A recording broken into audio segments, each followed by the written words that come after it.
Chocolate biscuit बरोबर चटपटीत पदार्थ लहान मुले आवडीने खात असली तरी मुलांची मौखिक आरोग्याची काळजी तितकीच महत्त्वाची आहे. मुलांच्या निष्काळजीपणामुळे लहानपणात दात खराब होत असल्याचं निदर्शनास येत आहे. यासाठी ठाणे सिव्हिल रुग्णालयाने बदलापूरमधील स्वर्गीय निर्मलादेवी चिंतामण दिघे आश्रमशाळेतील मुलांसाठी दंत आणि स्वास्थ्य शिबिराचं आयोजन केलं होतं.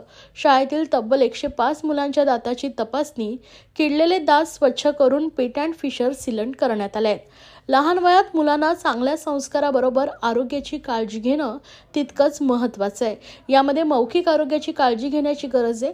आरोग्य प्रशासन आणि सिव्हिल रुग्णालय यांच्या संयुक्त विद्यमाने जिल्हा शल्य चिकित्सक डॉक्टर कैलास पवार यांच्या मार्गदर्शनाखाली बदलापूर येथील स्वर्गीय निर्मलादेवी चिंतामण दिघे आश्रमशाळेतील मुलांसाठी दंत स्वास्थ्य शिबिर आयोजित करण्यात आले होते.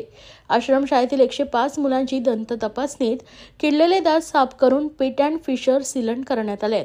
या शिबिरासाठी दंत शल्य चिकित्सक doctor Archana Pawar, doctor Anjum Deshmukh, doctor Pranita Balkunde, doctor Bhagyashree Pawar, doctor Snehal Gulane आदींनी अथक परिश्रम घेतले.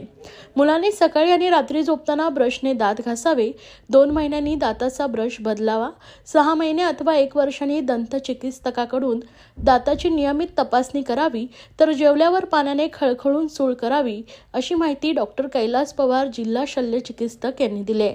तर मौखिक स्वच्छता नीट राखली नाही तर तोंडाला दुर्गंधी येणे, अवेळी दात पडणे, दात किडणे, हिरडीमधून रक्तप्रवाह सुरू होणे, काही वेळा मौखिक कर्करोग होण्याची शक्यता असते. जगभरात मौखिक कर्करोगांची संख्या वाढत असून भारतामध्ये दरवर्षी सुमारे 1 लाख तोंडाच्या कर्करोगाचे रुग्ण आढळून येतात. त्यामुळे मौखिक स्वच्छता ठेवणं हे प्रत्येकाचं कर्तव्य आहे.